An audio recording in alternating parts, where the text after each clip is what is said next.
Hello, everyone. Before we start, don't forget to like, subscribe, and tell me where you're listening from. Now settle in. The darkness has a story for you. I've always been told to stay away from dark alleys, but that night, I had no choice. My car had broken down on a deserted stretch of road in the middle of nowhere. The nearest town was miles away, and my phone had no signal. I had to walk. It wasn't ideal, but I knew the path was safe enough. It was a shortcut, and the streetlights were still visible in the distance. As I made my way down the alley, I couldn't shake the feeling that something was wrong. The silence in the air was deafening, and the further I walked, the more uncomfortable I became. The alley was narrow and poorly lit, with shadows stretching unnaturally long. The smell of damp concrete mixed with something else, something sickening, hung in the air. I quickened my pace, trying to ignore the unease that crawled up my spine. Then, I heard footsteps. I froze. I wasn't alone. I looked over my shoulder, but saw nothing. The footsteps stopped. My heart hammered in my chest, and I stood there for a moment, wondering if it was just my imagination. But then, a figure stepped out from the darkness at the far end of the alley. I didn't see his face at first. The figure was tall, with ragged clothing, but the strange thing was how he moved. Slowly, as though he was floating, his steps unnatural. My breath caught in my throat as he drew closer. It was when he reached the dim light that I saw his face. He had white skin, smooth and pale, like porcelain. But what struck me most were his eyes. They were dark, hollow, like the deepest pits of despair. There were no pupils, just an endless void that made me feel as though he could see straight through me. And then there was his smile. It wasn't a friendly smile, nor a normal one. It was wide, unnaturally wide, and stretched across his face, pulling the corners of his mouth back in a grotesque display. His lips were cracked, bleeding in places, as if he hadn't smiled in years or had been forced to do so. But there was something even more horrifying about it. The smile never reached his eyes. His eyes remained cold, empty, unfeeling. I took a step back, my instincts screaming at me to run, but I couldn't move. I was paralyzed, my feet glued to the ground as he continued to stare at me with those hollow eyes. "Do you like my smile?" he asked, his voice smooth, almost soothing. I didn't know what to say. I couldn't speak. I was too terrified, but he didn't wait for an answer. With a sudden jerking movement, he lunged at me, his hand grabbing hold of my arm with an iron grip. The shock of it jolted me out of my stupor, and I gasped, trying to break free. But his fingers dug into my skin like claws, and I couldn't pull away. "You'll look just like me soon," he whispered, his breath cold against my ear. "You'll smile like I do." I screamed and struggled, but the man, the thing, pulled me toward him with terrifying strength. My mind was racing, trying to think of a way to escape, but nothing came to mind. He was too fast, too strong. Just when I thought I couldn't take it anymore, there was a sound, a car. The engine revved, and headlights flooded the alley, illuminating everything in blinding white light. The figure hissed, releasing me and retreating into the shadows, as if the light burned him. I didn't hesitate. I ran, bolting for the street where the car had stopped. The driver, a man with a look of panic in his eyes, shouted something at me as I climbed into his car. He slammed the door shut, and the car sped off, leaving the alley and the creature behind.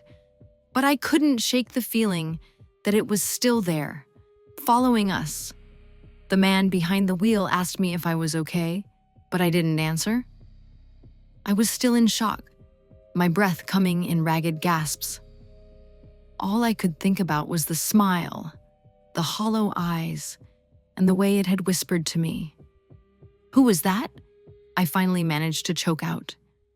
The driver hesitated, then looked at me through the rearview mirror. That, he said, was Jeff. Jeff? Yeah, Jeff the killer, he said, his voice low, almost as if he were speaking of a legend. He's been around for years. People say he'll kill you if he gets close enough. But there's something else about him. Something that makes him worse than any other monster out there. I didn't want to hear more. I didn't want to know. I just wanted to forget what had happened, to wake up from the nightmare. But as I sat there, trying to gather my thoughts, something caught my eye. Through the back window of the car, I saw him again, Jeff. He was standing at the edge of the alley, his smile stretched wide, just visible in the reflection of the glass. I screamed, turning away from the window. But it was too late. I knew then that Jeff wasn't just a legend. He was real, and he wasn't going to stop following me. It started with a dream. I don't know why it happened or how, but it felt like I was reliving something terrible. The dream was more like a memory, one that I couldn't quite place, and yet it felt as though it had been haunting me for years. I found myself in a dark, wooded area, walking along a narrow path that led deeper into the trees.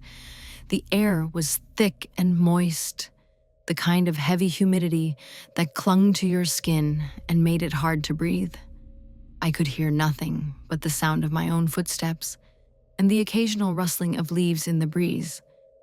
Then I saw it, a figure standing motionless in the shadows. Its body was contorted and unnaturally thin, its arms too long, and its legs bent in the wrong directions. The face was impossible to describe. Its features were obscured, but I could feel its eyes on me, piercing through the darkness. I froze. I wanted to scream, but no sound came out. The figure took a step toward me, its limbs jerking in a disturbingly unnatural way. And then I woke up. But even after I opened my eyes, the feeling of its gaze lingered. I couldn't shake the image, as though it had become a part of me, embedding itself in my thoughts. That was when things started to get strange. The first incident happened 2 days later. I was alone at home, sitting in my living room and scrolling through my phone.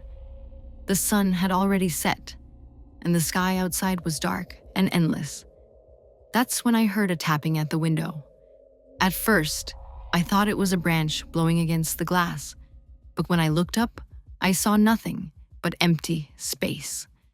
The tapping continued, relentless, as if someone or something was trying to get my attention.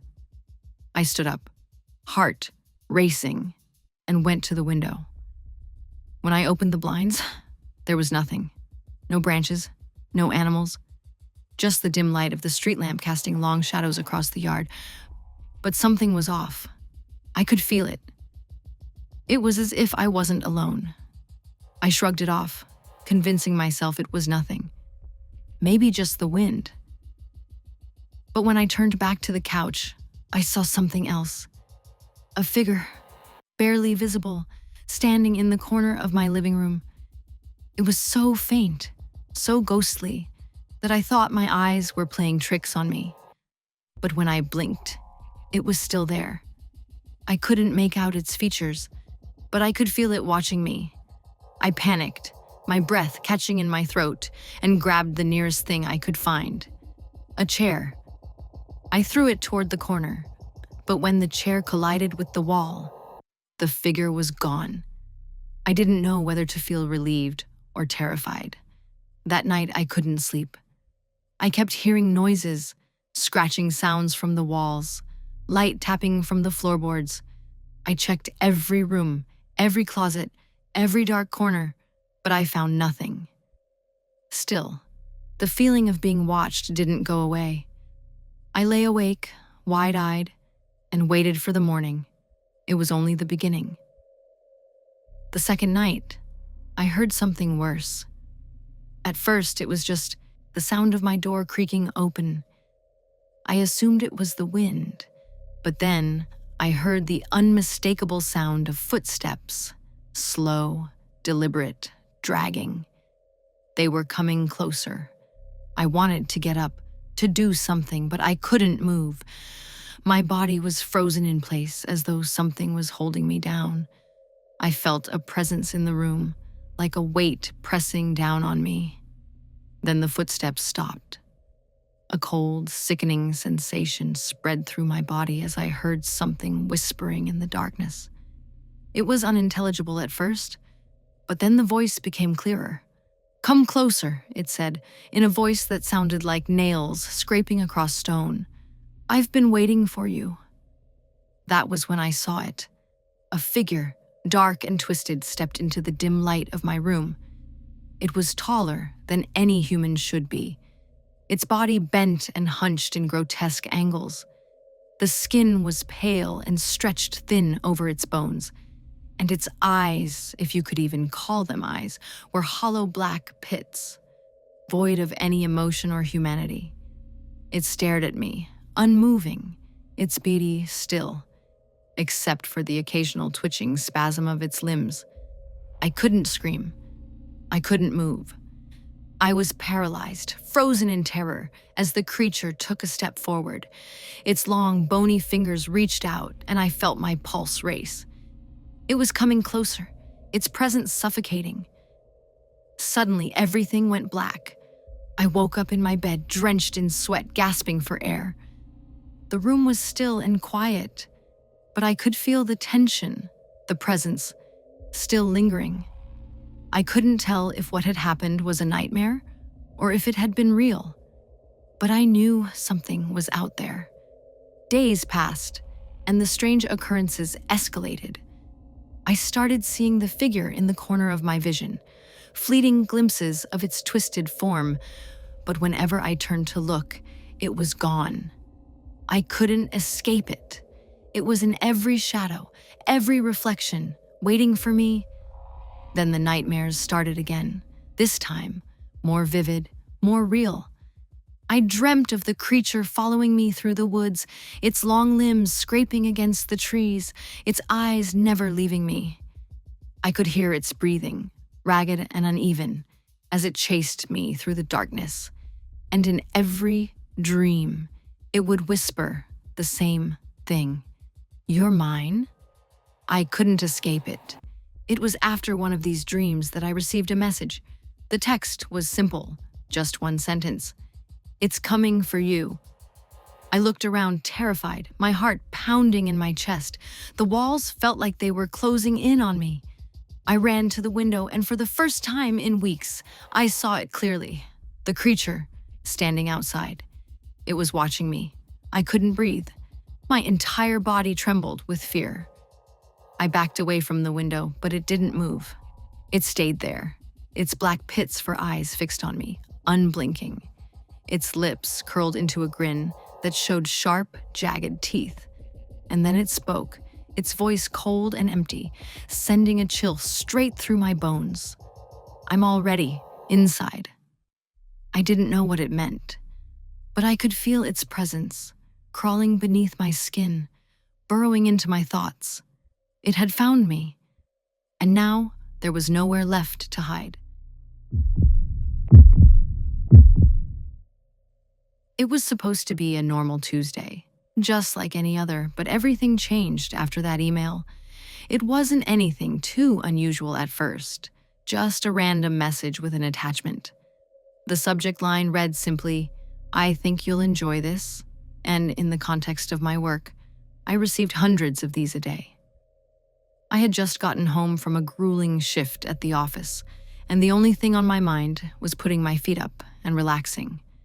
But that email was a mistake. A cursed mistake. I opened the message absent-mindedly, expecting some promotional junk or a funny meme someone had forwarded, but this time, something felt different. The email had no greeting, no sender, just a strange attachment titled Smile JPG. I hovered over the file for a moment, hesitating. But curiosity got the best of me, and I double-clicked the image, expecting something innocent, something mundane. What I saw instead made my stomach churn. The picture that loaded was simple enough at first glance. It appeared to be a dog, maybe a golden retriever or a lab, but its eyes, those eyes weren't right.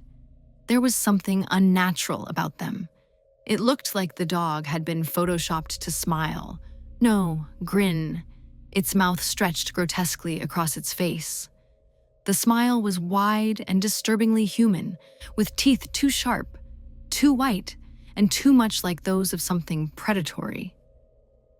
I laughed nervously at first. It seemed like a bad joke, some poor attempt at humor. But as I stared at the image, I began to feel a strange heaviness, as though something was pressing down on my chest. I felt the hairs on my neck rise, a coldness seeping through me. I tried to close the image, but my mouse wouldn't move. The cursor stayed frozen on the screen, refusing to budge.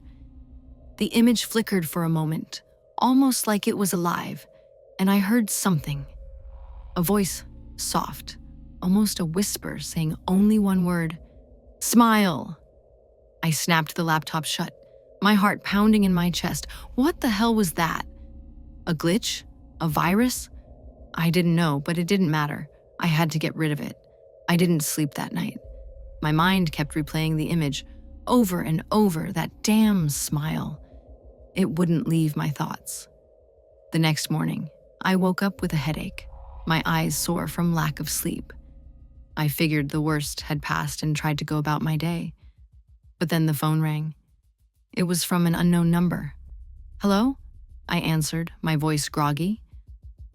The line was silent for a moment, then a cold, distorted voice spoke, like a whisper through a layer of static. "I told you to smile." I dropped the phone, my hands shaking, feeling an icy chill sweep through my entire body. I wasn't sure if I was hearing things, but I knew deep down I wasn't. My heart raced. That same dread from last night, that suffocating feeling, gripped me again. The voice was eerily familiar. I knew it wasn't just a coincidence. The image hadn't left me. For the rest of the day, strange things started happening. My colleagues at work seemed off, as if they were staring at me with pity in their eyes. Some whispered behind my back. I didn't understand what was going on. No one said anything outright, but I felt like I had become marked. Then it got worse. The nightmares began. I dreamt of the dog, its smile stretching wider and wider, its eyes dark and hollow like empty pits. It followed me everywhere I went, its grin never fading, never leaving. In my dreams, it would talk to me, in that same distorted voice, always telling me to smile, to show my teeth. At first, I tried to tell myself it was just a nightmare, that it would fade. But as days passed, the smile grew in intensity, in presence. It was everywhere. On my phone, my laptop, even the news feeds I scrolled through were filled with images of dogs smiling, the same grin. It was there, staring at me from every corner, like it had followed me home, like it had found me. One evening, I received another email, just like the first. This time, the subject read, "Are you ready to smile?" The email attached another image, but this time, the dog wasn't alone. Standing next to it was a shadow, a human figure with a face too blurry to recognize. I couldn't make out its features, but I didn't need to. I felt it, a presence, watching, waiting. This time I didn't try to close the image. Instead, I let it linger, hoping that somehow, maybe, if I stared at it long enough, it would disappear. But the more I looked, the worse it got. I could hear a voice in my mind, repeating the words over and over. "Smile, smile, smile." And then I saw something else. In the corner of the photo, something I had missed before. A number, written in tiny letters. The number was 888-555-0132. It was a phone number. Without thinking, my hand reached out, trembling, and I dialed the number. It rang once, twice. On the third ring, a voice answered. "You shouldn't have called," it said. The same distorted voice from the phone, from the email, from the images. "Now it's your turn to smile." The line went dead, and that's when it all came crashing down. I could hear it, the scratching at my door, faint at first, then louder, and then laughter. Not the playful kind, but something hollow, something sinister. I tried to move, to scream, but my body refused to cooperate. I felt as though I was suffocating, the air thick with fear. The door creaked open slowly, revealing nothing but darkness. I couldn't make out the figure, but I felt it standing there watching me, waiting. Then the voice came again. "Smile." Suddenly the door slammed open. A cold gust of wind rushed into the room, knocking me back onto the floor. My vision blurred, and as I looked up, I saw it. The dog. And the thing behind it. I don't remember much after that. I woke up hours later, lying in a pool of sweat, shaking uncontrollably. My phone was dead, and the images, the laughter, the voice, they were gone. But I still feel it.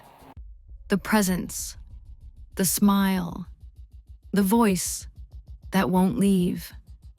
If you're listening to this, I have one thing to tell you. Don't look for the smile. It will find you. And when it does, there's no turning back.